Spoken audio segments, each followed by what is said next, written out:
Welcome to another edition of the Jiu-Jitsu Podcast with Eugene, whose voice has left him.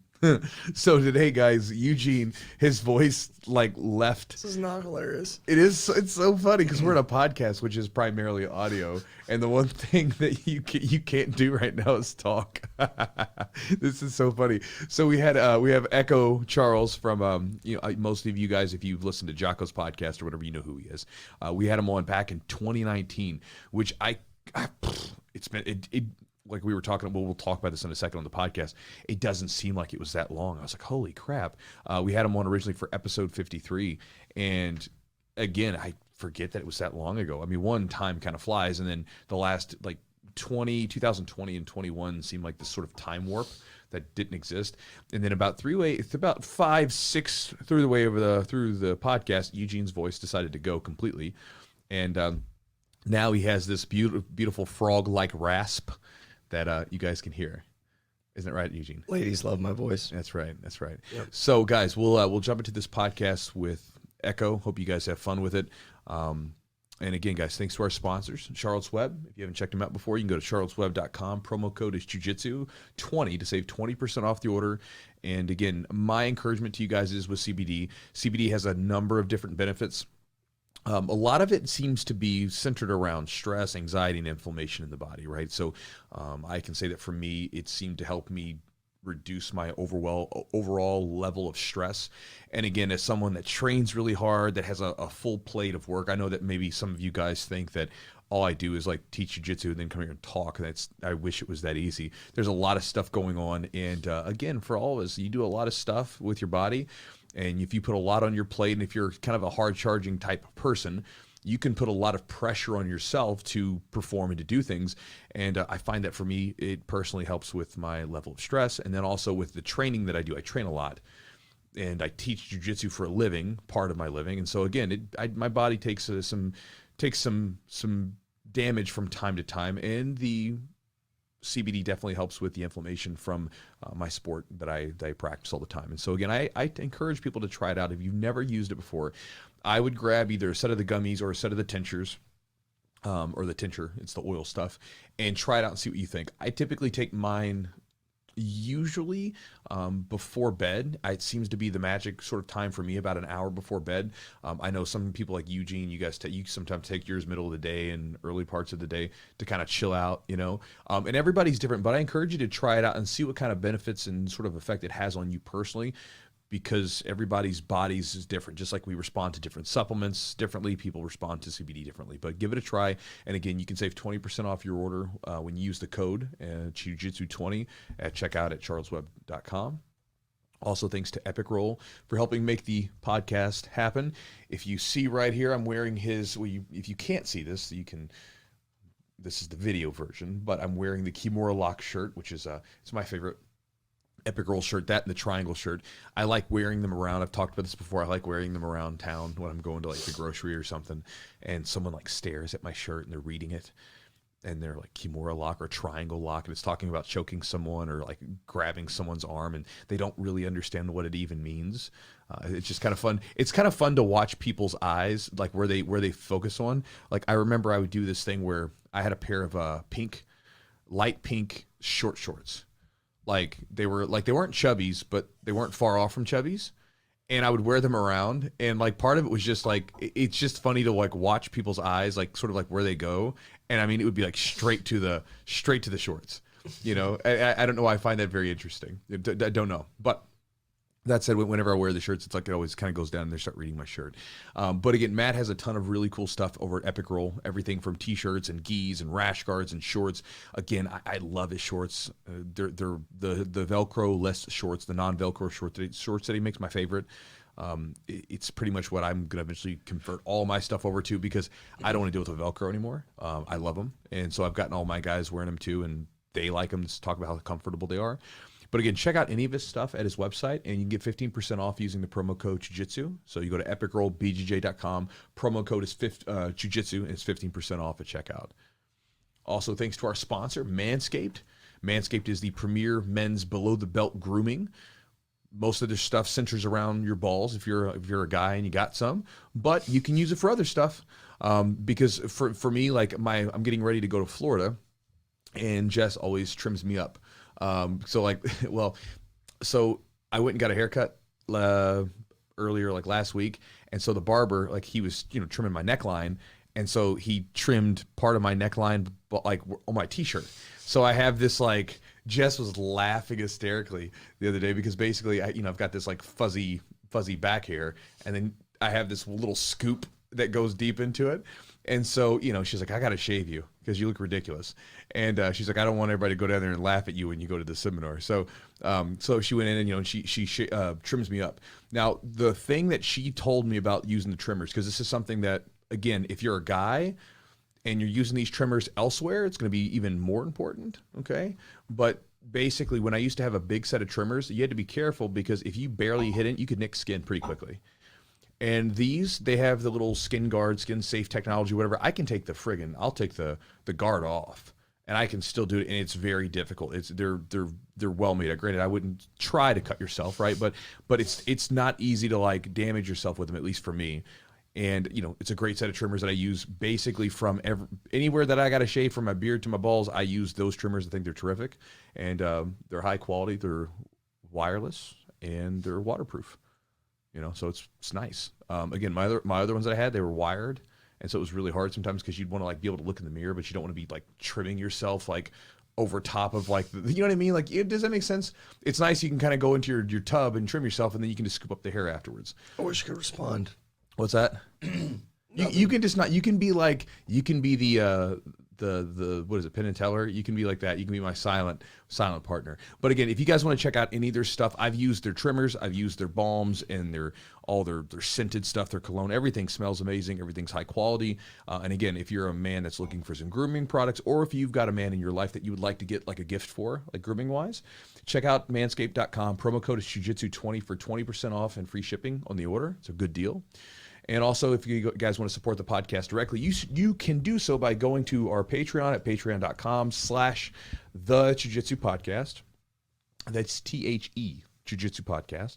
And when you join up, you get access to a bunch of content that we've created over the past 3 years now, over 3 years. Again, that means that every guest we've had, there's a little extra with them.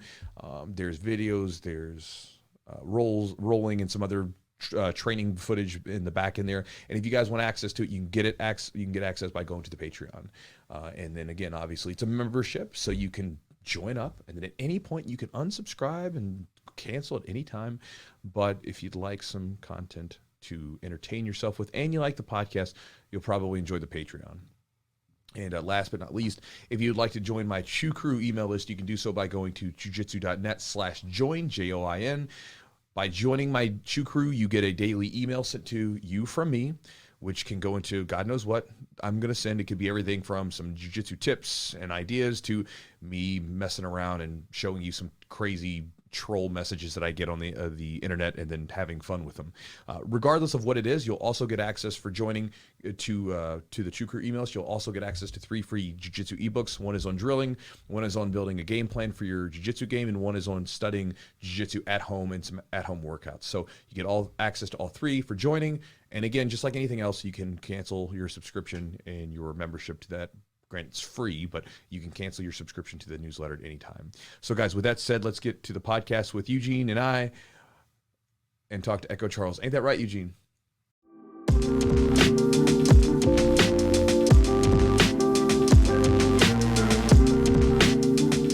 I'm actually very, very happy to be here. You are. Yep. You're a tough man to pin down. Yeah, well, they got me running around doing various things. So, I'm here now. That's what matters, right? That's right. How's everything been going, bro? Good. I would say the same old, but just a little bit more. That's a good thing, isn't it? Like, I feel like, I don't know about you, the older that I get, I like to be, I love when I can say, like, when someone's like, how's things going? Same old shit. Just like maybe a little bit better, a little bit more of it. Yeah, I agree with you. Yeah, that is a good thing. Yes. Are you just busier? Yeah, I think we got a few more things nailed down, and so we can kind of turn up the heat a little bit on some things. But But yeah, I like the stuff that I'm comfortable with, and I can continue doing those things. What is there something you're not comfortable with that you're doing? Like a way you're No, stepping out of your comfort zone, I guess. yeah, your podcast, I guess. You know, I don't know. I'm usually on the side or behind the camera, whatever. You know, but whatever, all good. Actually, I'm pretty comfortable with you guys since I watch your guys' stuff all the time, so I feel like I'm kind of part of it anyway. So Okay. we're all good. Huh. So yeah, I mean, the last time we had you on, you were a brown belt. Now you're a crispy new black belt. Yeah. Well, not so crispy anymore, I guess. Right? That was 3 years ago. 19. Oh God, man, Yeah. I forget, dude. Yeah. The last couple of years are like a damn time warp. I feel like it's just like things aren't like they normally are. Golly. But it's true. It's true. I feel like a crispy new black belt. Because yeah, it feels like, oh yeah, that was just like last year or whatever. But I feel like mentally we skipped like a year and a half.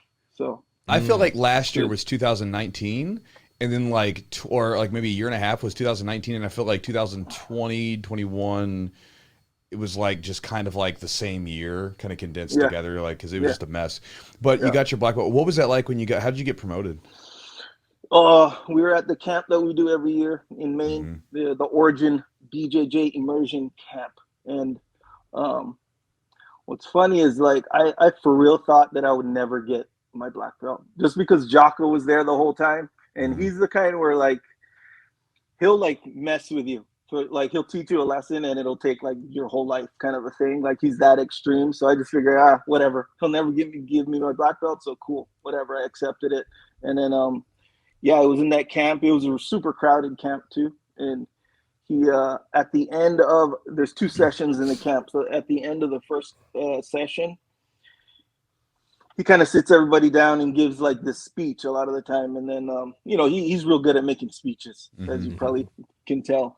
So it felt like, yeah, oh man, he's so right, and I was really moved by the speech. And then it was something about like just keeping your nose to the grindstone and all this stuff, and you will achieve your goals. You know, that will happen. And then he said, and it's gonna happen tonight for one of my friends. And then it kind of seemed like everybody knew except me. And I was like, wait, who's his friends? And what's he talking about? And then he was like, oh, Echo Charles or whatever. And I was like, oh, man. And it kind of all hits you at once, you know? So, yeah, it was a little bit overwhelming, I think, just because the way he did it, you know, and the fact that I didn't even expect it at all. But, yeah, then it was a thing. And then whatever, I got my black belt. Why did you feel like you were never going to get it? I probably because as you come up in well, I don't know, everybody's different, obviously, but when you come up in jiu-jitsu, if you're a white belt and you're about to get your blue belt, people talk about it a lot, you know? You're like, oh, you're almost ready for your blue belt, you're almost ready for your purple belt, whatever. And you kind of get this sense, you know, whether it's like a year from now or whatever, it's like there's talk about it. And the talk about me getting my black belt ended like literally 5 years before that. So it was a good 5 years, and I went through injuries and stuff, but it was like a good 5 years since I heard anything about it. So I was just like, whatever. And to be honest, like you kind of forget about it after a while, like when you're just training, routine training, working, training, and then you just forget about it, I guess, in a way. So here's a question for you, because that's interesting, because I'm, you know, I talk to a lot of people and they get really focused at different stages too. I've gotten questions from people all the way from like white to brown belts who get really focused on like the next progression, next belt. Yeah. And, you know, and like my whole thing is to like, okay, like remove that from it. Yeah. Like imagine that you'll never ever get another promotion. Why would you continue to train?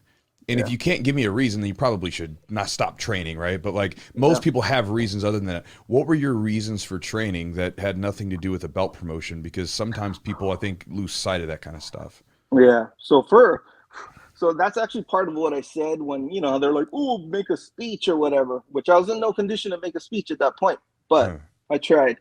And one of the things I said was like, don't focus on that belt, on the color of your belt or getting the next belt or whatever, because it will jam you up. And so to answer your question, I think, you know, like most of us, I like the actual, like, I like actually doing jiu-jitsu, whether you're getting beat up or not beat up, and like I like learning the one more new little thing. And anytime that I'd like focus on the belt, all that like all the ways that I liked jiu-jitsu, I didn't anymore. I was just like, oh my gosh, I put so much pressure on myself to do good, and I wasn't competing anymore. So it kind of gets worse, you know, where because when you compete, you're like, oh, I just want to win. I want to be prepared for this tournament, and I want to win. And in a way, it kind of keeps you honest as far as what belt you want. Because if you're like, oh, I should, you know, that feeling, right? Where I think we all get it from time to time, most of us anyway, where we're like, hey, I'm doing real good. Let's say I'm a blue belt, and I feel like, hey, I'm doing real good in practice, right? I'm doing well against other blue belts. I'm actually beating all the blue belts in practice, and I'm tapping out some purple belts even. So in my mind, I should kind of be a purple belt, right? In a way.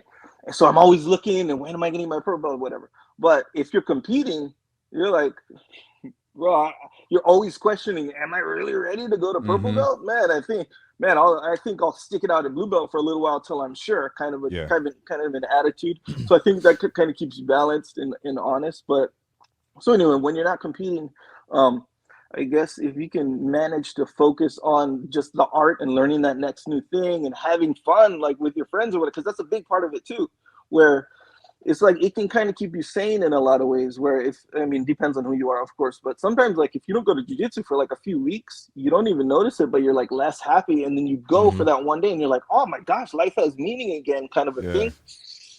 So if you can manage to remember those things, I think that helps a lot, man. It helps a lot. How did you, obviously during, I don't want to talk a lot about COVID, but more than anything, like taking time off, right?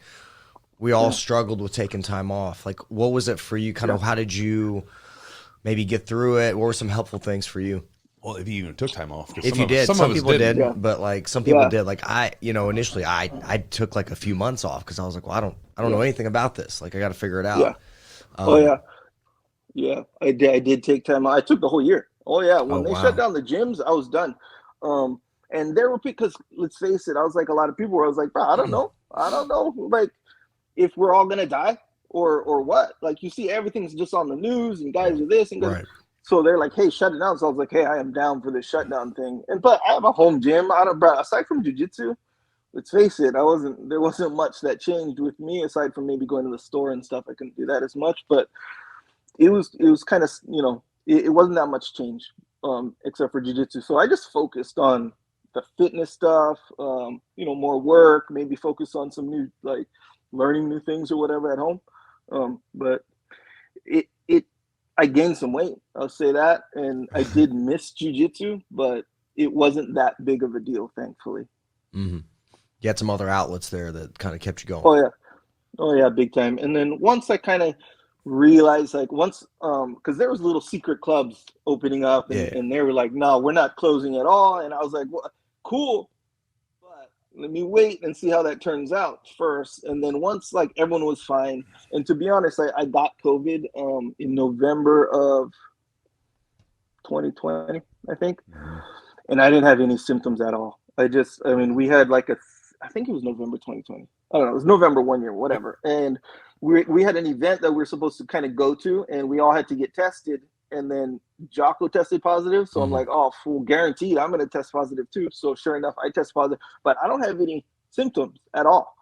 So I'm waiting, like any symptoms, no symptoms, except for one day I just lost my sense of smell. So I'm like, all right.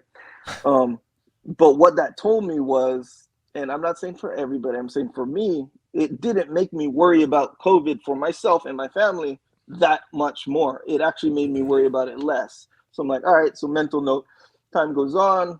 Jocko has no symptoms. I have no symptoms. Jocko had a little bit of symptoms, I think, but it wasn't enough to change his routine. So time goes on. Other guys are doing jiu-jitsu in their gyms or whatever. And I'm like, kind of keeping tabs on them. And I talk to all of them and stuff like that, where they're like, oh yeah, we're all good. Like no one's sick. No one's nothing, you know? So I'm like, oh, all right. So mentally you start to be like, okay, maybe I should start going back maybe slowly and being careful. Keeping in mind, like I do have a family, and I don't want to be like, yeah, I'm just going to jiu-jitsu because I'm bored. Then I bring back something to them, you know, and jam them up. So I had that in my mind. So finally, I think it was when our gym opened back up. Still, some people were sketched, but most people were really glad to get back to it. That's when I went back. Nice. Did you? I remember we were talking about that through text or whatever. Did you ever get your smell back? Yeah, like 60%, I would say. Okay. It's still not all that great. Yeah, mine came back pretty much almost 100%. I had to do like smell therapy, so I was taking like oils and smelling them and stuff like that every morning. I would basically just do it like every meal. I would do my little smell therapy. The weird thing was that the smells of some things changed. Like I get these random like whiffs of cilantro. Yeah. It's so weird. It's like I smell cilantro. Like it's like like I'll be outside and I'll get a whiff of cilantro and I'm like, what the shit? You know, it's a strange smell to get it. Like you just have a random whiff of cilantro, like you're at like a Mexican restaurant or something. Yeah, could be worse, by the way. Yeah. Well, some people get like some random. They get phantom smells of like rotten meat and gasoline and stuff. Yeah, dude. I never heard of that. Yeah, like the the random stuff. So my wife has random smells of perfume, and mine is random smells of something burning. So I heard of that. Hey, but real quick, what exactly is, what did you call it? Aroma or smell therapy? Smell therapy. No. Smell therapy. Okay, Yeah. So is that a thing? Yeah. So my woman, she's got all these different like oils and stuff like that. She's like one of those like essential oil people for a little while, and so we've got them, and they're nice. They're like some of them smell good. Well, some of them work really well for like headaches and stuff like that, or if like tea tree oil. Tea tree oil is money. You get like a little skin thing, put some tea tree oil in, it's fucking awesome. Yep. But we have all these different oils, and so when I was trying to get my smell back, because I was like, it was so weird, like I couldn't smell things constantly. There was this protocol that this guy put up, and it was like clove, lemon, and some different stuff, and then was doing that for a little while. And then what we did was like she's got a bunch of them, so I know I've smelled all of them. And so what we would do is we would sit there around at the kitchen table, like when we'd eat dinner and stuff, and she'd pop one open. I'd close my eyes, and she'd let me smell it, and I would try to remember what the smell was, because it's this weird mental thing where it's like you can smell it, and you're like, I remember what that used to smell like. That I think that's an orange, and then and then that helped out a bunch for getting my smell back. But it's still I'd probably say it's like 80%. I used to have a friggin' terrific sniffer. Now it's like 80%. Terrific sniffer. Oh, dude, I used to be able to, bro. I used to like smell and taste. I could like, you give me some food and I'd be like, man, there's some walnuts in there and this and that. What I could like taste all the spices and smell them. Now it's a little bit muted. I saw something about like these super taster people, and they would like super taster. Yeah, they would take Lucky Charms. So they take the Lucky Charms. I think it was Lucky Charms or something. All the marshmallows. They're magically delicious. Yeah, they are. Yeah. And they would be able to tell which one was what or something. I thought they were all the same, but I don't know. Maybe it's Lucky Charms. It was some cereal. Well, but couldn't they fill it with their tongue? Maybe. I don't know. Maybe, but they can do that. Yeah. God, Chewy. My wife is a super taster. I looked into that. Okay, so what does it mean? Super taster. That they can taste like, it's kind of like, you know how dogs can, I think it's dogs, where they can like smell or hear or something. Like there's a spectrum of stuff that you can see, hear. Apparently, from what I understand, there's the same thing with taste. And it's basically like a higher resolution of taste. So you know how they say female humans can see more colors than males. So you get a girl, you get her outfit, she's going to be like, hey, that salmon color doesn't match with the pink or the orange or whatever salmon is. And we're going to be like, cool, it looks like it matches to us, but they can tell the difference as far as the color. Tasters, same thing, where they can taste like, hey, this flavor I can taste, like wine tasters or something like this. They can taste like different notes or different tastes in there, more so than other people, just higher resolution. From what I understand, that's what it is. Has she done something like that that's like amazed you before, like tasted something that you couldn't even tell the difference? Yes and no, because I'm like, what do you call the opposite of a super taster? What do you call it? Tasting disabled or whatever. I don't have that good a taste, and I never really did. So I'm not impressed, because whatever, anyone could probably have sensed that better than me. But yeah, there's this, I forget when she was like found out, where I think she was just reading about it, and there was like this, the kind of internet criteria where it's like 5 signs that you're a super taster, and it all applied to her and didn't apply to me at all. So I was like, okay. I wonder if there's some sort of like change. Like, I wonder if that's something she was like born with innately, or if it's somehow developed in her over time. Because there's interesting changes, like, you know, even like you were talking about, like, you know, people with wine, they develop a taste or whatever. But even like they've done studies on people's brains where, like, let's say if you take a musician's left hand, which was where they're like, you know, they're working up and down the frets and stuff like that of a guitar. They've done studies where they'll take, like, say, the musician's left hand, and they'll just get them to touch stuff and fiddle around with it, and then they'll do that with like a musically person, whatever, and they'll compare the brain scans of the two, and like the people, like their left hand of like the musician has like just overwhelmingly taken over the brain. So like when with a regular person, it'll be very relegated to a certain section of the brain. That's their left hand function, whatever. You give it to a musician, and their brain like just lights up like a Christmas tree, and they have so much sensitivity in those fingers. Just like, you know, we develop it with our bodies, where like you're rolling with someone and like you don't even have to think about what they're doing. You feel like a little shift and they're off balance, and you go for the sweep or whatever. That's exactly what I was thinking. Like, as far as jiu-jitsu goes, like, what if they scan somebody's brain while they're training? I think it'd be cool. Like, just see like how they learn techniques, so they see a new technique or something. Yeah, I would say a Dean Lister or a Jeff Glover, their brain would light up a lot. It seems like something along those lines. Echo, who like, talking back about jiu-jitsu, like, is there someone, I mean, obviously Jocko's probably been an inspiration for you. Is there somebody like whose jiu-jitsu's like been very inspirational for you, someone you've kind of really learned a lot from, or kind of modeled your game after? Yeah, I wouldn't say modeled my game after, because I liked the butterfly guard from early on in my jiu-jitsu career or whatever. But there wasn't many people that I saw doing butterfly guard except for the people in my gym. And then I saw like Marcelo Garcia doing a lot of butterfly guard, which is cool, but his body type is way different than mine. So I'm like, I don't know. But no, not really. I mean, probably Dean, just because I started with him and then what he would teach. So I'd be like, okay, that's what we're learning. We're similar size. So yeah, I guess by default it's modeled after him, but I don't do the same stuff as Dean, even. So I don't know. No, not really. So where do you get your inspiration from, do you think?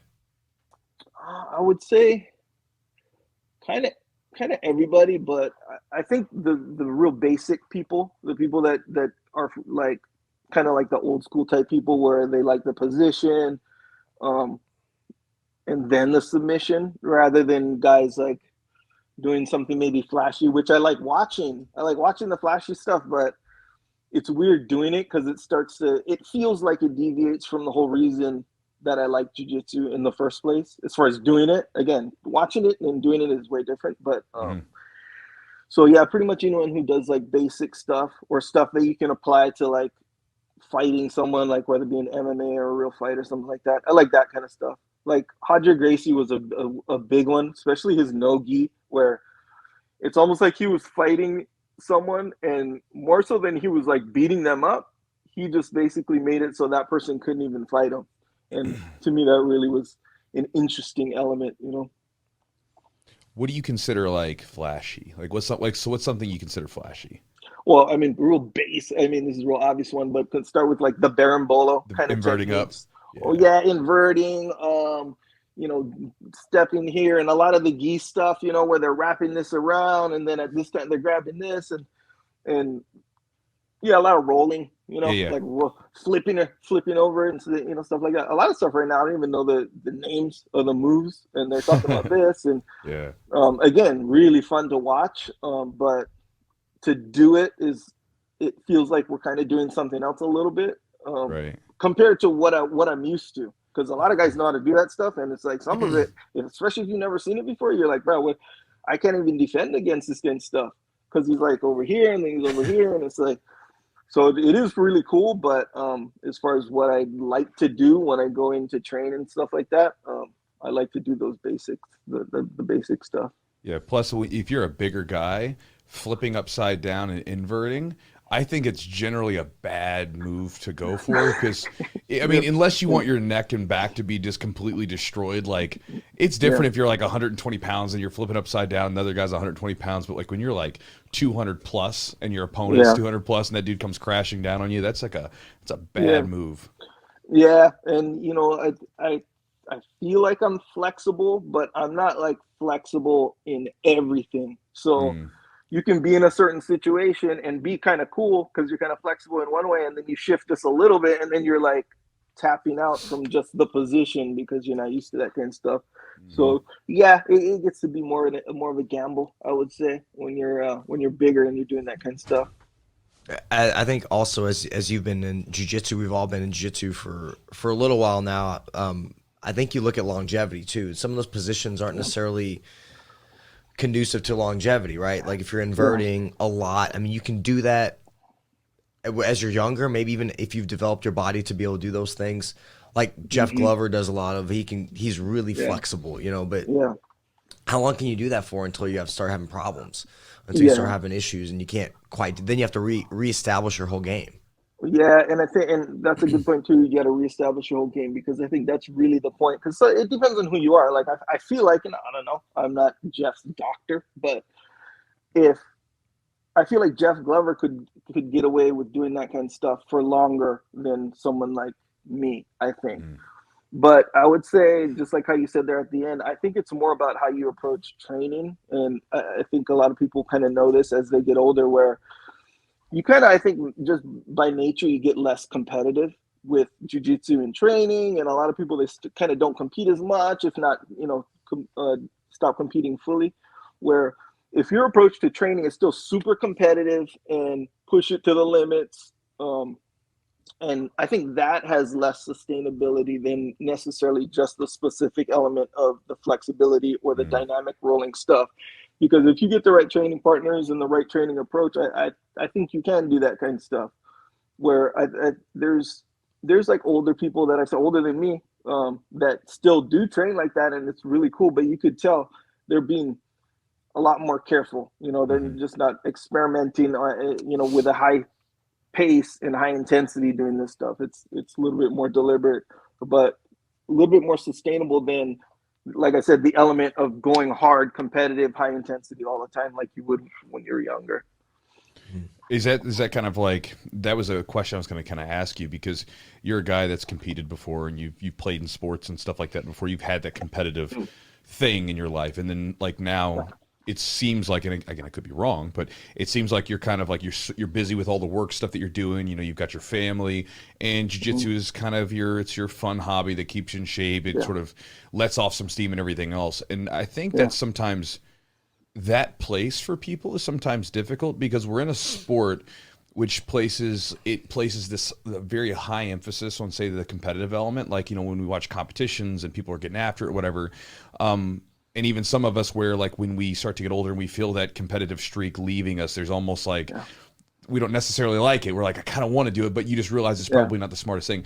What kind of things have you done as you've shifted from, saying, being a competitive thing, whatever, to moving to more of like a hobbyist, right? Like that kind of thing. Yeah, it's like a, you know, like a balance, right? Where it's like, if you're super competitive, I don't even know how competitive of a person I am by nature. Although, you know, I did compete pretty much my whole life. Yeah. I'm not the kind where like I'm walking around and like, you know how some people, they just have that innate like sense of competition, like they like everything is a competition to them, right? On one side of the extreme spectrum. I'm like more on the low side, where if it's established that we're competing, then then I'll compete. But otherwise, I don't know, maybe it's because of where I'm from or just the culture there, but it's like, otherwise you're just sort of cruising and we're all just kind of cruising together. But I will say this, where in jiu-jitsu now, like when I see people competing, I'm like, I'm thinking, could I take that guy? And usually the answer is no, but the question is still in your head, you know, where if you're not competitive at all, you just watch it for the art. But no, it is still in my mind, but kind of like how you mentioned there, where it's like, it's not really for me anymore. And yes, that can be kind of uncomfortable, and I'll admit that. But I think like when you have a career that takes like focus and time and stuff like that, that helps a lot because you do get a payoff with that if you're successful. And then what I did start doing is doing other physical stuff that requires skill. So like I got into snowboarding and skiing with my family and stuff. And that's a hard one, you know. Have you ever snowboarded or skied before? No. Oh man, you're brave, bro. How old are you? 44. 44, taking that on like fresh, like brand Those new. knees are gonna take it. Well, here's the weird. Okay, so I started. It was last year. So, I was like, hey, you know how you see activities and you're like, hey, I always wanted to try that, like surfing, skiing, snowboarding, whatever. I'm from Hawaii, so we don't have snowboarding in Hawaii. So here in San Diego, it's good. We have the option to go up to the mountain and go snowboarding. So I always wanted to do it. Anytime I'd see it, I'd be like, oh man, that'd be fun just to do, because there's all different kind of snowboarding. So you just never get around to it, right? You have other stuff. So when kind of this COVID thing kind of hit, and your mind kind of starts opening up where it's like, hey, I need to get kind of more into something. Let me at least make some moves. So yeah, snowboarding was one of them. One of the things I got into. It was hard. I looked into it, like how to learn to snowboard. So I'd like look at YouTube and stuff, like, oh, what are the cool techniques or whatever to help you start, you know. So when I went up, I did it right. I took a lesson, and yeah, just from there, and I picked it up pretty quick. I think if you have any kind of athletic background or, you know, just maybe some balance going in, it'll help you. And I just kind of took to it and regarded it as something that I was going to do. So I picked it up pretty quick. What's your process of learning a new skill? Like, I mean, even, you know, when you guys started the podcast, it was something that you really didn't have a ton of experience with, correct? Yes and no, because I started my video production company in 2009. So you figure like 2015, the end of 2015 is when we started the podcast. So yeah. Video is part of audio, but not in that way. That's all. So it was like something that I figured I could figure out pretty quick, just because what is that, 5-6 years of experience already with audio video. So that was kind of like an easy transition, I would say. Gotcha. But what about the video production? So you started the video production company. Were you like a video production whiz at that point, or was it just something like you thought you had a chance of maybe doing something with it? The video production, that was a random. It seemed pretty random because I would see movie trailers and stuff and be like, oh, that's cool. And then when I see the movie trailer was kind of better than the movie. Usually. So I'm like, and this was a long time ago when movies were still like kind of good, you know. Yeah, a lot of them suck now. Yeah, unfortunately, I think it's because of the movie trailers. Because the movie trailers got so good now, if you watch them. Either way, so I was like, hey, I kind of like that phenomenon. So what if I could kind of bring the movie trailer vibe to like other things where, let's face it, the movie trailers usually get you really fired up about watching the movie. So if I could do that, make videos that seem like movie trailers for something else, like, I don't know, an event or whatever, that would be pretty cool. That'd be fun. So that was kind of my focus going in. And then from there, there's a lot to learn with video. There's like all kinds of cameras, all kinds of lenses, all kinds of audio and compression and video. It's like there's just so much. But are you self-taught? Got into it, yeah. So how did you? Did you go through any process, or was there anything like? Let's just say that like some dude's like, all right, I'm gonna learn how to do video or whatever. Like, what was like the thing that you did? I think that like the thing that you did that you think made the biggest difference, like learning the process and learning it. Yeah, knowing what kind of videos you want to make. So like I said, I like the movie trailer, so I would look into like what kind of music and like a very specific type of music, but I would only do that. Yeah. So there's that, and then there's certain things you kind of don't need to know that much about. If you know what kind of video you want to make, you can kind of eliminate all these other things that you might come across that may seem interesting. But you, like I said, if you know what you're trying to do, you can kind of have the luxury of being able to ignore those things. And then if you want to choose to pursue those things later, cool. But if, like I said, if you know what you're doing, you just sort of stick to that path. And and it'll make it easier. I think that was a big thing because I think now like people would be like, oh, I want to do video, and then they didn't know really much about anything, which of course when you start, and then they'll try to learn every single new thing, right? And then their videos don't really, they don't kind of come together, you know, and then you kind of, they all seem the same too. When you see, when a lot of people start, let's say video, for example, a lot of people, they'll start video and they'll just learn every new little thing. And then their video will seem a lot like the next guy's video or the next guy's video or the next company's video. And they won't pursue a very specific thing very, very fast. And I guess that kind of goes for anything, right? Where kind of you can deviate or get distracted by like this thing or that thing. Meanwhile, it takes away from that original path that you were on. But I think that's a big thing. If you know what kind of video you want to do, that's a big one.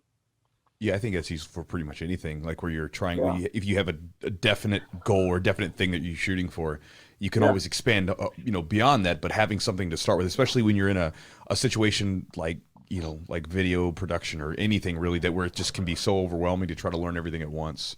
You did the Metamoris videos, didn't you? Yeah. Yeah, those the lead up videos to those were so good. I remember back then, like everybody'd get all pumped up.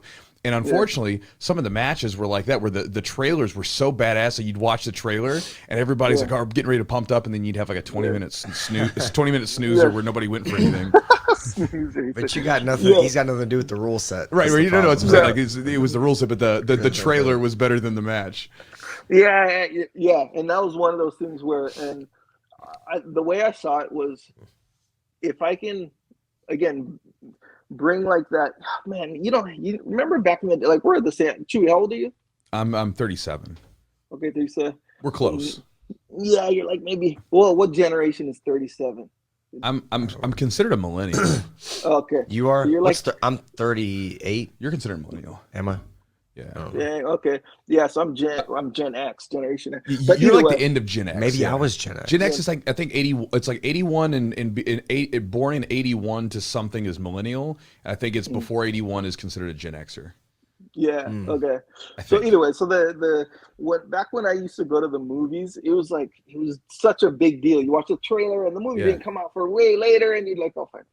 So the feeling when you watch the movie trailer and it's a good one and you're excited about it, I think I thought that was so compelling. So I'm like, okay, and I was into jiu-jitsu at the time, obviously. So I'm like, let me try to make this like kind of like a movie that everyone's been waiting for, some story that's been like people want to be told for like, decades. They've wanted this story to be told.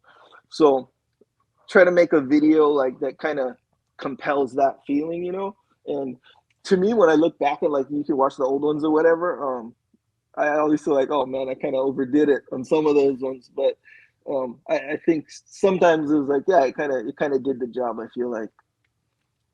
Yeah, no, I mean, I remember because I'm not that young, so I remember like going to the movies and like, we didn't have the internet, and you would go there and you would see the thing, the movie theater, and like you'd see the trailer and you'd be so stoked about it, and it would be like coming this summer or coming in summer of like, it would say sometimes they do them like a year and a half advance. You're like, bro, you guys are assholes. It's like it's gonna be a year before I can see this movie, and this looks awesome. But I do remember those trailer videos coming out for the Metamoris thing, and I was like, I remember every time they would pop up, we would like get the crew, the gym together, and like we're watching these things, because I mean they were good. Yeah, it did make. I felt like anyway where it. And it could obviously be just because I was involved with it, so I'm like all excited. But it did seem like it made jiu-jitsu events like more exciting for sure. For like, especially when you're on the internet and watching, and when's the next tournament that I can enter or watch or whatever. I feel like it just having videos and promo videos for that kind of stuff back then was. All in and of itself made it a bigger deal, but yeah, if you could bring that kind of cinematic element to it, I felt like it made it a lot more exciting. Looking forward to it.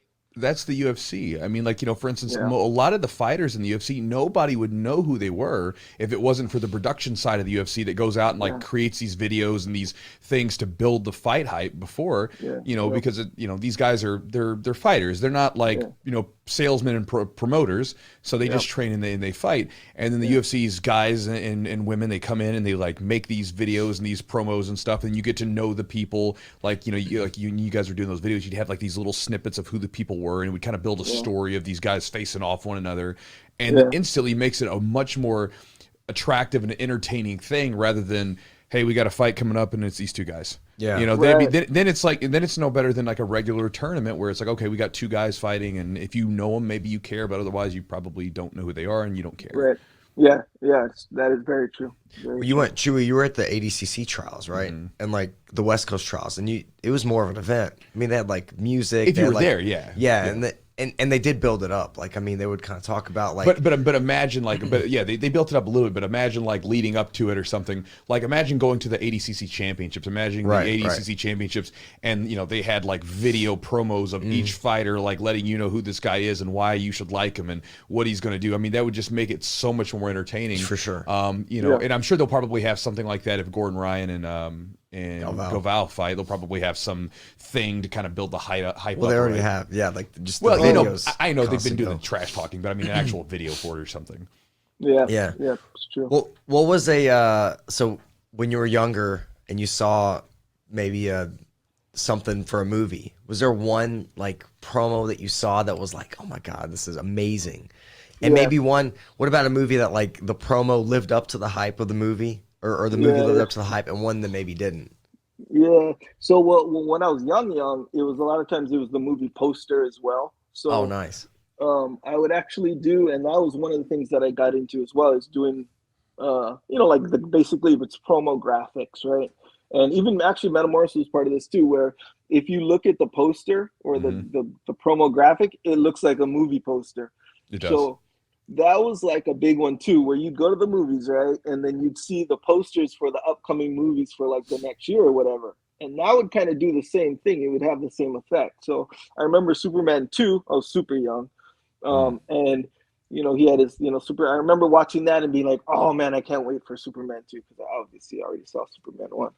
That was the earliest one. But as far as trailers that to me really compelled me was really like, I want to make a trailer like that is Terminator Salvation was one of them. And then the Clash of the Titans, the first one of the new ones, right? With what's his name? The same guy from Terminator Salvation, the Australian dude. But yeah, Clash of the Titans, not Wrath of the Titans. That's a whole different thing. But the first one, those two, I think, are the one more. Actually, two more. Pirates of the Caribbean 4, and then this one's more recent. Pirates of the Caribbean, Dead Men Tell No Tales or whatever. Though I think those trailers are the ones that I kind of refer to and be like, oh, okay, I need to sort of have that as the standard, you know. Those really good trailers. Is there anything specific that you saw in those that like, or like one similarity that you saw amongst all those? Yeah, it's essentially this, and it's in how it depends on how they execute it, because there are all different ways to execute it. But basically, it's kind of like something that starts slow and tells a little bit of the beginning of a story, and then kind of raises a little bit, and then stops and lets you almost take like a breath, and then hits you with something harder, and then there's like, again, there's a bunch of different ways to execute that, but if they have that, to me, that's a really effective framework for it.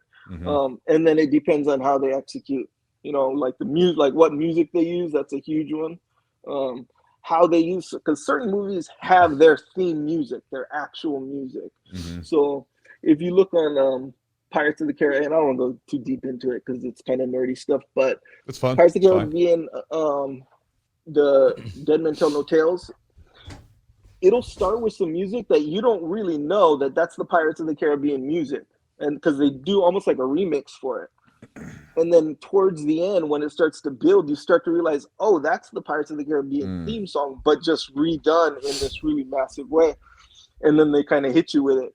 And to me, that's so clever, because that kind of stimulates another part of your mind as a fan of the movie, you know, where it's like, oh, that even that one little element gets revealed in such a good way. So it's just one more thing that you just get excited about watching the trailer, you know.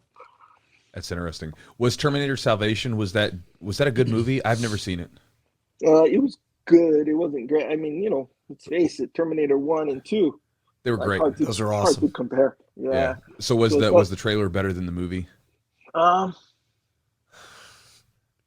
Just different. Yeah, a little bit. It was a little bit better than the movie. Yeah, it was still good, but I think it was PG-13. We're like, you can't do that to a Terminator movie. No, bro, not even close. I mean, well, Terminator 2, you can. I get it because Was Terminator 2 PG-13? I thought it was R, but I heard it was PG-13 or maybe. I know the first one was R. Yeah. Isn't that funny though? Like how you can like see the rating for a movie, you're like, oh, this is gonna suck, or this is gonna be good. It's an indicator.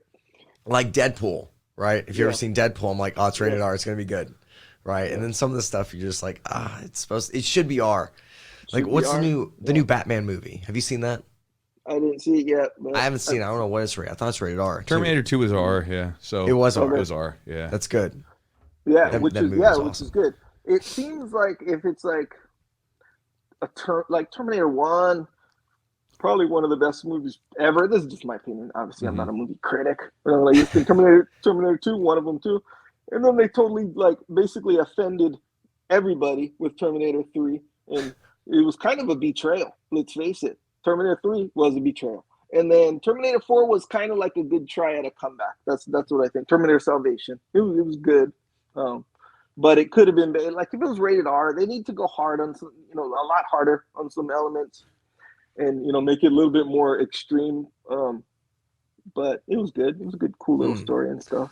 Yeah, especially if you're coming from like a franchise that has that you have a certain expectation with the movie, right? So like Terminator 1 and 2, you have an expectation, and then if you go through these movies and then you go to you have to make it nicer and less vulgar, less intense or whatever. You have an expectation, and then that expectation is not met. It's like going to someone's you're expecting a competition training class and it's gonna be hard, and you go in and it's like, oh man, we're only doing 2 rolls today.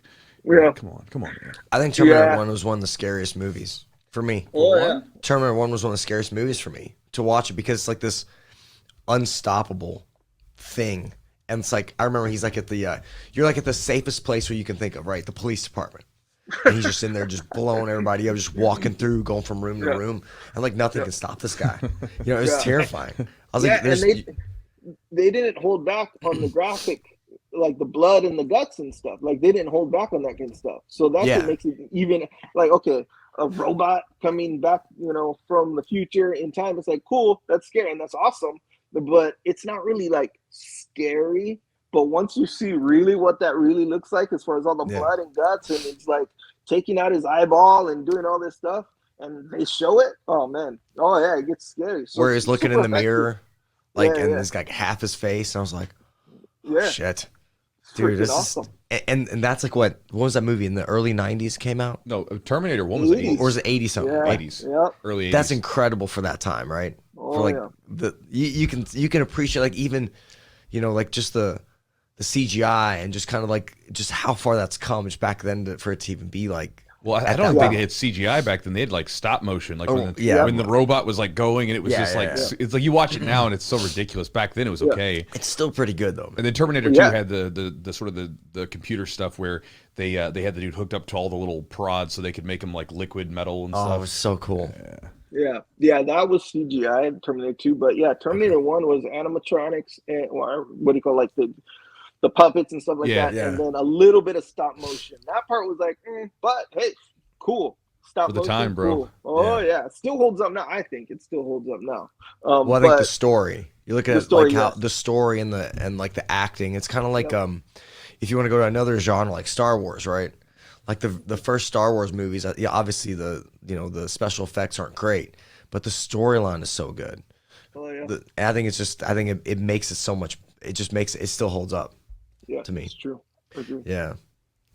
Echo, man, I was gonna we're getting into these really gritty details, right? Learning something that this, it takes a lot of time, and if you look at it maybe filmmaking or even podcasts, you look at it from just from the outside in, it can be overwhelming. So for you, learning something, getting really good at something, like making these promos or podcasting? Like, what's your process? Even jujitsu, like, what's your process of like just diving in and like kind of getting through the details and figuring out what works? Like, how do you learn like maybe a new complex skill? Even like snowboarding you had mentioned. Yeah, and this is not going to be a huge revelation, but it is a good question because I think we all kind of, in a way, forget this from time to time. Where if you do it one step at a time, that's going to be the best way. Like, you know how, like you said, it can be overwhelming. Like certain things can be overwhelming. Like where it's like, oh man, I've never made I don't know, in my case, a video before. How am I going to make this video look like this, sound like this? How did they even come up with this kind of thing? But if you take it like one step at a time and be like, okay, just establish knowledge one step at a time, it'll be just way better. And then so it's like one of those things, like, you know how they say, like, if you build a brick wall or whatever, don't look at the wall like, oh man, I gotta lay freaking 5,000 bricks to make this brick wall. But if you go, oh yeah, let me just put one brick and then two bricks, make sure they're together and they hold together good, and then the third brick and the fourth, it's like one of those kind of situations where if you just really focus on that, keeping the big thing in mind, but just you're focusing on the one step at a time, that's going to solve pretty much all your problems as far as being overwhelmed. What about a mentor or a coach? Like having like, what's the value or the importance? Because some people want to try to figure it out on their own. Some people like seek out a coach or a mentor.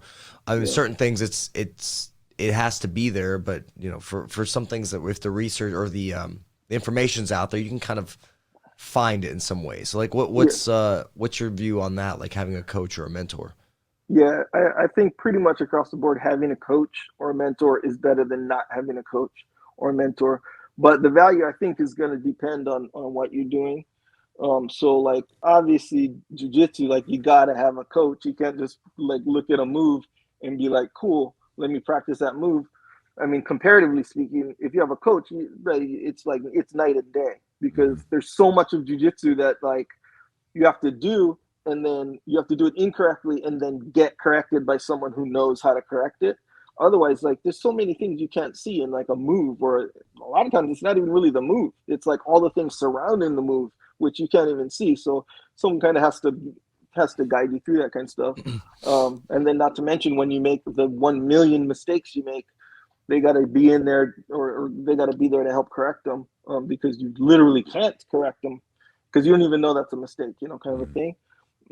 But there's certain other things where you can just watch a YouTube video or a bunch of YouTube videos, and from there just take it, and it's kind of trial and error, especially if it's like creative stuff. It's kind of like there's no cut and dry way to do it, you know? So you can get creative if you have basic knowledge of all these things. So maybe in those types of cases, maybe a coach it'll still be beneficial. Oh, it'll be hugely beneficial, but not as beneficial as like something like a jiu-jitsu or something like that.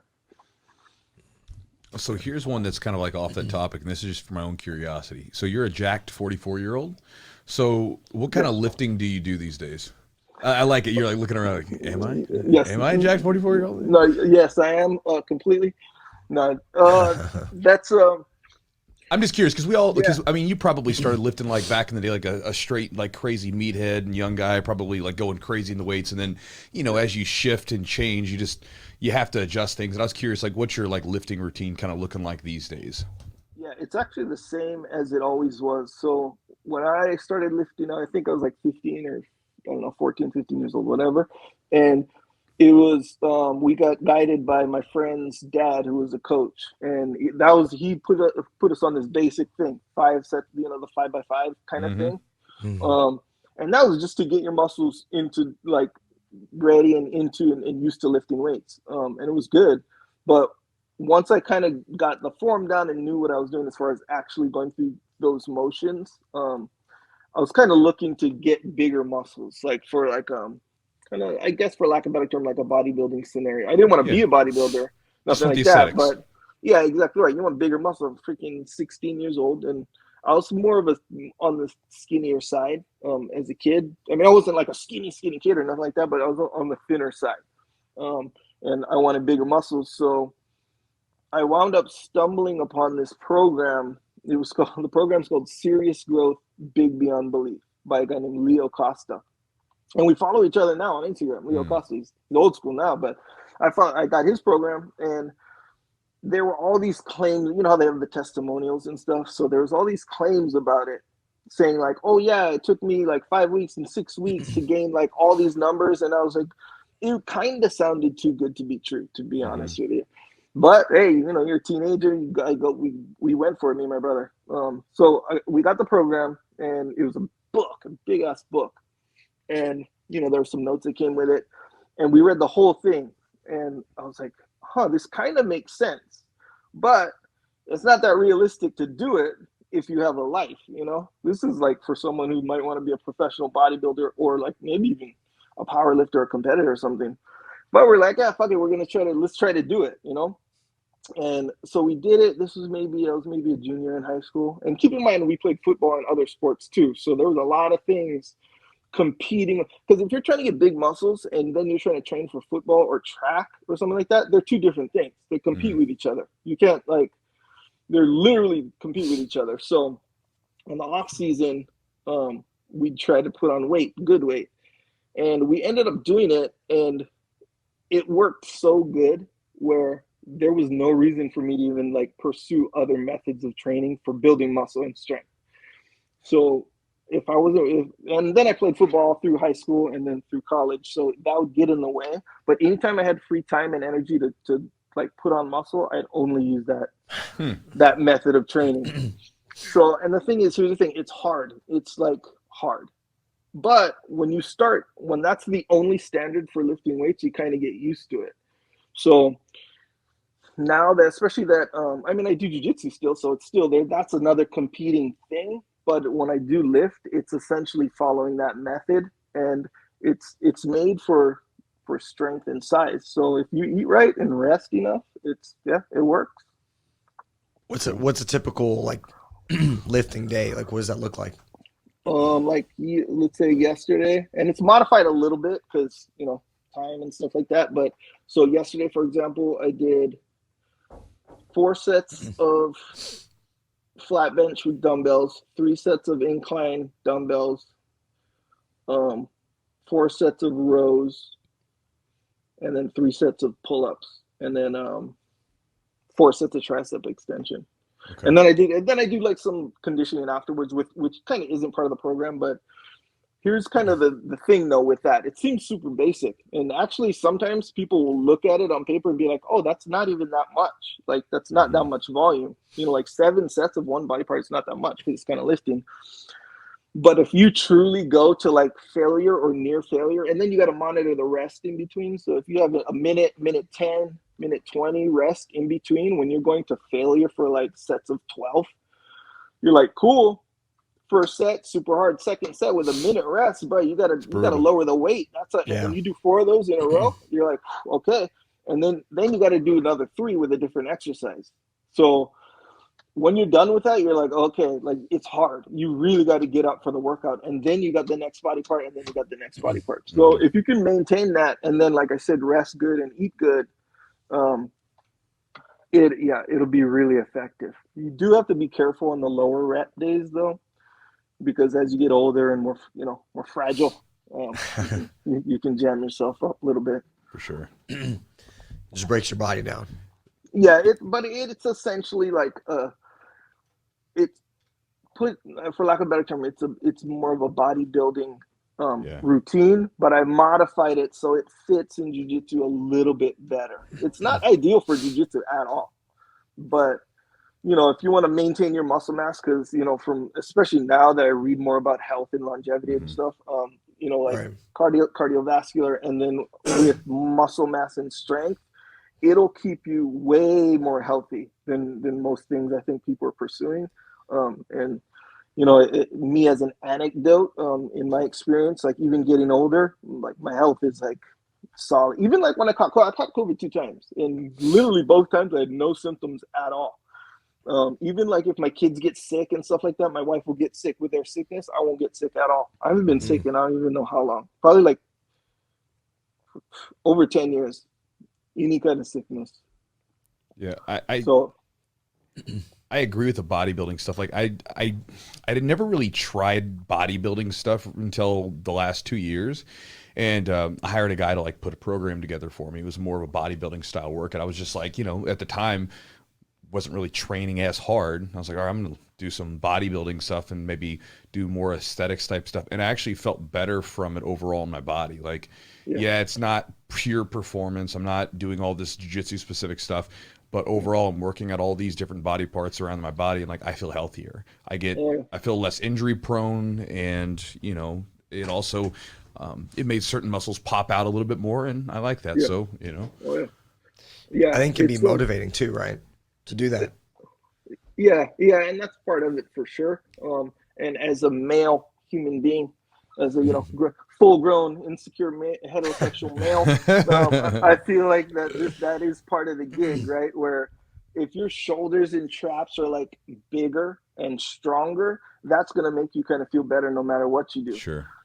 So yeah, it's all part of the gig for sure. And you do have to be responsible with this kind of stuff, where it's like, I'm not just gonna do curls every single day. Like you do have to have an element of balance and stability in your whole body, especially if you're doing jiu-jitsu and stuff like that, because jiu-jitsu, as you guys know, will bring out muscle soreness in places that you didn't realize you could even get muscle soreness. So a lot of times, if you have like mysterious like aches and pains, a lot of times it's just because you're not used to certain things that you did. But if you build a good, core and stretch good, and you don't have to do a crazy stretching routine, but just don't ignore the range of motion and stability and mobility stuff. Oh man, you'd be surprised how high of a level you can kind of be at, even if you get old. Yeah. What have you done as far as like time management for yourself? Like, with the podcast and weightlifting and creating promos and videos and stuff, how have you balanced all that? I would say the two main things, and I said this before, it's one, don't care about, basically reduce the number of things you care about to as small as possible. And then, so start there. And then, if you can get a good routine together, that's the best, where, I use Jocko as an example because his routine is solid, where he wakes up super early and then he works out. Now, if working out is important to you, waking up early before anybody and everything and getting it done, bro, that's like a whole big part of like your requirements being done. And if you don't care about that many things, it's like, bro, that's a big deal. It's almost like you just eliminated that from being an obligation in a way. So if you have a solid routine where it's like, okay, workout's going to be part of the routine pretty much every day. And then you have other things, that are essential part of the routine. Be sure that you can schedule those things at a time that you can get it done. So if you're scheduling something like right before dinner or right before something that you need to get done, it's like, you're kind of setting yourself up for a little bit of failure there, because so many things can happen. And then you got to go and do that next thing. So the likelihood of you skipping that thing that you say is important, that kind of goes up, So if you can have a solid routine and then not get distracted by a bunch of other stuff that's not important, I'd say that's the main thing. The distraction stuff's a real thing these days, bro. Like the phone and everything else that people have trouble with. Do you got any, so with me, anytime I sit down to actually do any sort of creative work, my phone stays out of the room. And throughout the day, my phone's typically in do not disturb mode so that it doesn't ding, so it doesn't bother me. And I've become kind of known as a person that I might not get back to you immediately because I'm doing stuff. Do you have anything? What's that? Yeah, it's true. Yeah. It's like I don't like it. It's just like it is the way it has to be. Otherwise, I don't get things done. Do you have any things that you've done to sort of reduce the amount of distractions you deal with? Yeah, but these aren't anything really new. But I will say that I've done these things or do these things, and they do work as far as that goes. So it's at least 1 hour, hopefully 2 hours after you wake up. I don't allow myself to go on the phone. No email, no nothing. Back in the day when I first, before I started implementing these little tactics or whatever, right when I wake up, you check the phone to see, you know, to whatever, hit the alarm or whatever. Yeah. And then I'd stay on the phone. I'd be like, what up? Or, you know, freaking straight up. So it's Instagram, freaking email, like this, what's happening today, you know, kind of a thing. And I didn't really think of it as this bad thing. I just thought like, yeah, I'm seeing what's happening, what's going on in the world today, kind of a thing. But then, you know, you watch videos and you read stuff and it's like, they say, from what I read, it's like, hey, don't do that, you know, and then there's all these reasons. So I'm like, cool. So 2 hours after I wake up, no phone at all. And if you have things to do, you do those things. You know, if you work out, you do work, you focus on doing the workout, but no phone, whatever. Like no matter what, no phone. So that's a big one. And you'd be surprised how much stuff you can get done in 2 hours if the phone is not an option, you know? And then also like if it's dinner time or whatever, and don't make other people do this. Like don't talk trash to them if they don't do this. But if it's dinner time or you're hanging out with someone or whatever, like keep your phone in your pocket on do not disturb or whatever, where the phone is not part of you guys' hangout or part of you guys' conversation, especially at like dinner. I have a family and stuff.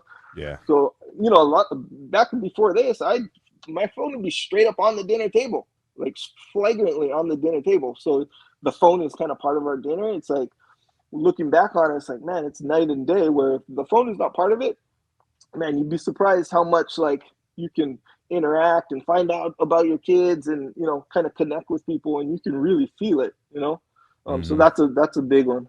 I'm not quite, they say too, like stay off your phone, like before you go to bed. Yeah. I'm not that advanced yet, but Okay. you know, maybe one day. But I'd say those two things, like the phone, there's certain times, just like how you said, Julie, where there's certain times where the phone is not part of the gig. It's just not part of what you're doing right now. And then I think subconsciously it can kind of put it into perspective that, bro, you don't need that phone every time. Because there's a party that you kind of feel like, oh, I'm missing out on something. Or what if someone's texting me or like whatever. But that's not that deep. Like, bro, you don't need your phone every single second of the day. Just like you don't need to respond to everybody. Like nowadays, like what, this person, you're obligated to like everyone who has your number now to get like back to them or whatever. It's like, right, when you think about it, it's not really like that. So I think if you just sort of remember that, it'll get way easier, you know? Yeah. The phone thing at like dinners, I always, again, I don't say anything, but I judge internally. You know, Yes, sir. Yes, sir. I understand. Yeah, like when you're watching people, like I've watched groups of people. Yep. I mean, where I've been at dinner tables in groups, and I'm there and I'm looking around. I'm like, everybody's face is down in this blue glow. I'm like, you're communicating with someone online, but then there's all these people right here, you know. And I'm like, what are you guys doing? You know, like put the damn phone down, man. Be around with the people. It's strange. Yeah, and I think most of us do feel that way, and you know, like we're all, I think, you know, most of us, I would say 99% of us, probably more than 99% of us, are like essentially guilty of that in one way or another. Sure. Because I mean, part of it, in a way, and I say in a way because at the end of the day, it's all your fault. But in a way, don't be too hard on yourself or other people, because pretty much most of the stuff that they're looking at is literally engineered for that, you know? Absolutely. And you know, this freaking thing that you're kind of against is like kind of in a way against you. If your interest is to be able to control your screen time and all this stuff, the thing that's against you is pretty advanced and powerful. So, you know, there are varying levels of resistance that we all can kind of put up against that kind of stuff. For sure. And when I say like judge internally, I'm not too harsh on my judgment because we all have got our issues, right? Yes, sir. Because it's like you said, that this thing has millions and millions of dollars of, probably billions of dollars of engineering behind it to make it addictive. And I think that's the importance. Like you said, don't check it when you first get up.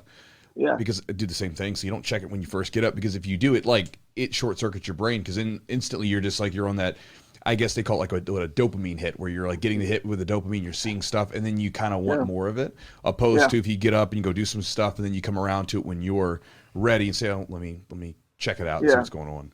Yeah, and sometimes too, especially at first, I remember when I did end up going on it, I'd be like, oh my gosh, I can't wait. Now, you know, it's been an hour and a half or whatever. I can't wait to get on here. and then I get on it, and then it's like a thing, right? So it kind of balances out. It kind of like gets funneled into that, that's more of a bigger kind of dopamine hit or whatever.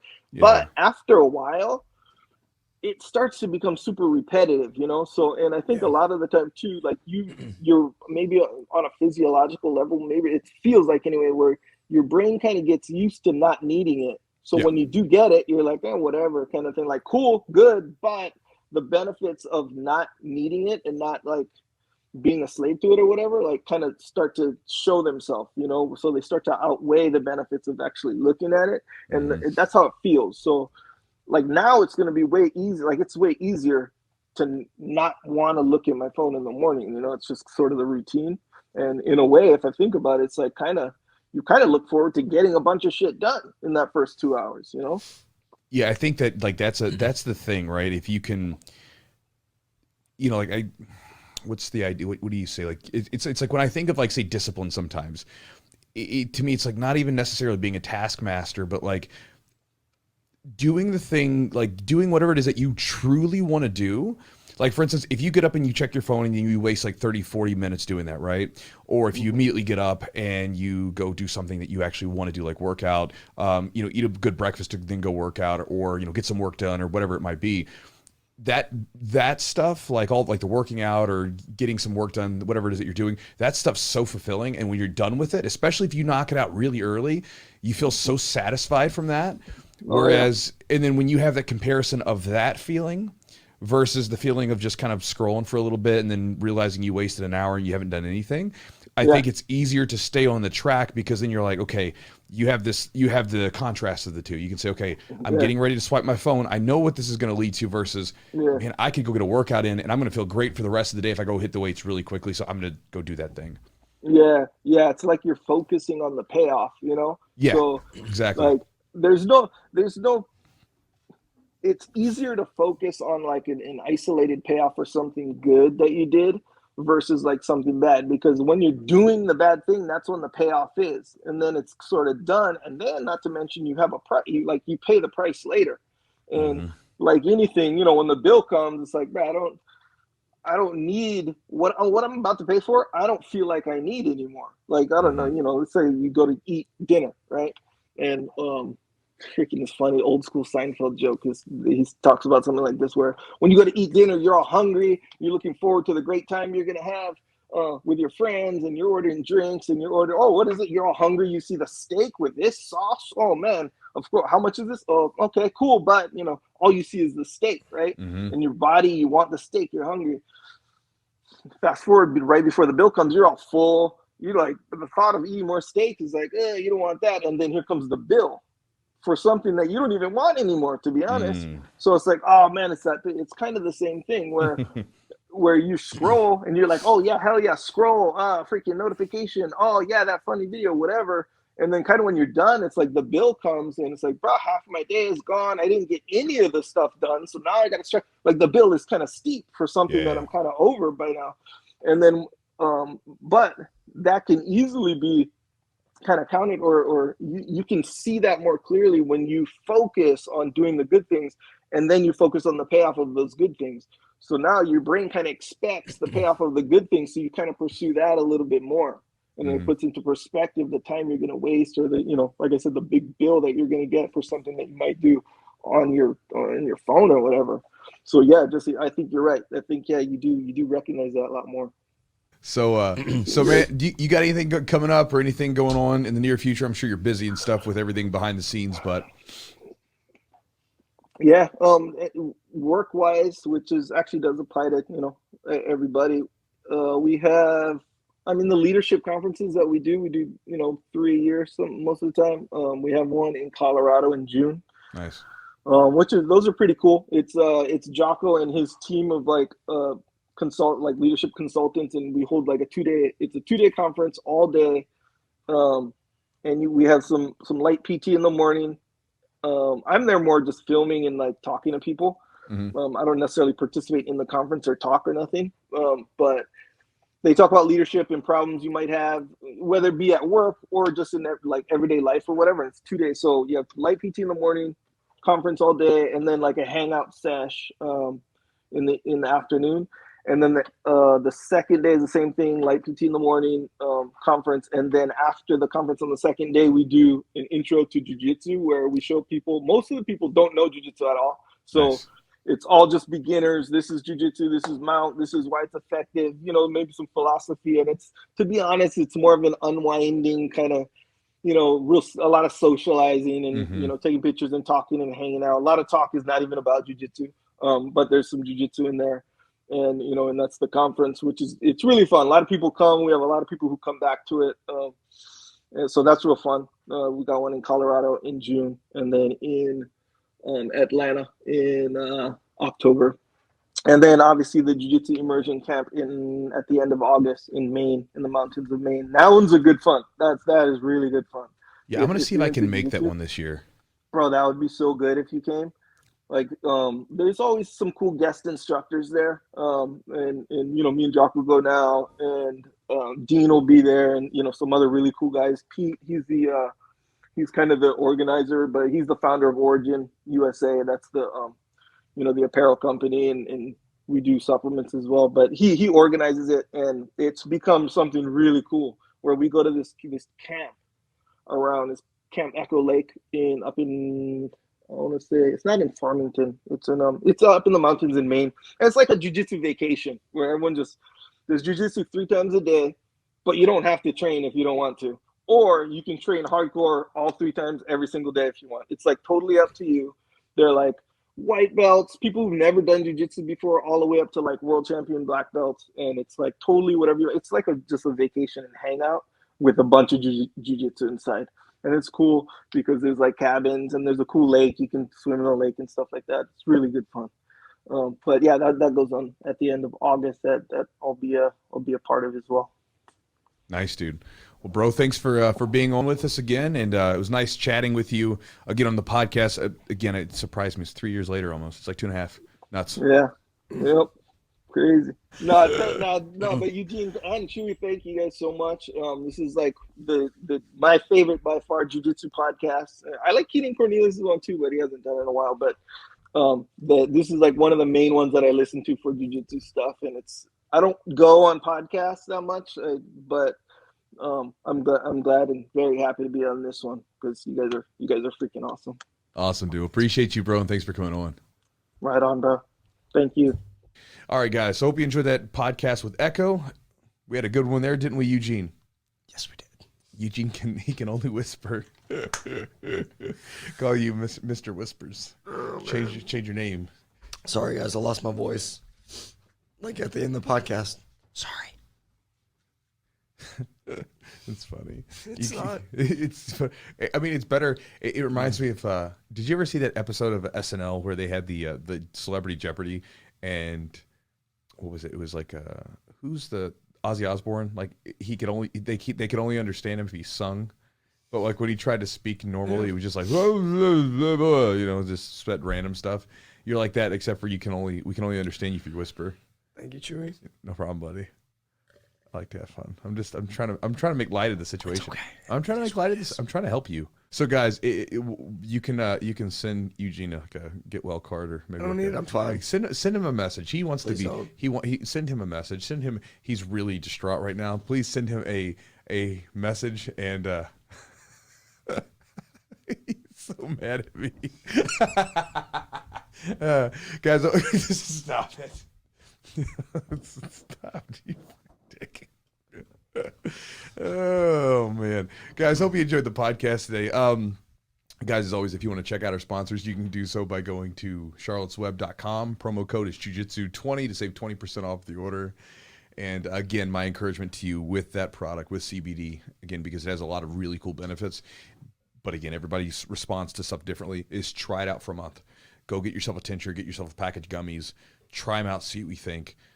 Again, I've been using the original formula for the tincture personally, and then if I use the gummies, I typically use the sleep gummies, and I use those if I need to really knock myself out a little bit.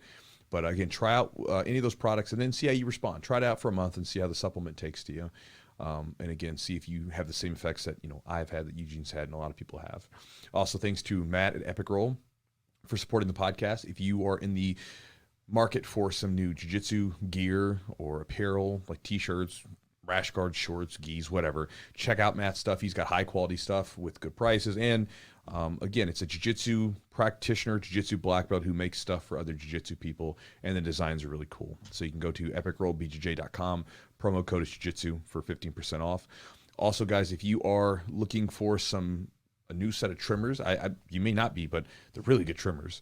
Really good, a good set of trimmers, or any sort of men's grooming products, go to manscaped.com, use the promo code jiu-jitsu20 at checkout. You'll get 20% off and free shipping. Again, Manscaped makes really high quality products. Everything that they make, as far as the scents of all their balms and colognes and everything smells amazing, at least to me. And pretty much everybody I've been around. And again, they make really good stuff. Check them out. And again, thank you for being a sponsor. And then, guys, if you want to support the podcast directly, you can go to our Patreon at patreon.com/the Jiu-Jitsu Podcast, and you can get access to 3 years worth of extra content that we've done for the podcast. So if you like the podcast, it'll probably be entertaining to you, and it's at an affordable price. Check it out. And then, guys, if you want to join the Chew Crew email list, my daily email newsletter, you can do so by going to chewjitsu.net/join, JOIN. Along with getting my daily newsletter, you'll also get access to 3 free ebooks. One is going to be on drilling, one is on jiu-jitsu game plans and how to build one, and then one is going to be on at-home study for jiu-jitsu, as well as some different at-home workouts you could do. So, guys, with that said, thank you so much for being here. Me and Eugene are very happy that you were here, right, Eugene? Yes, I am. And we'll see you guys next week.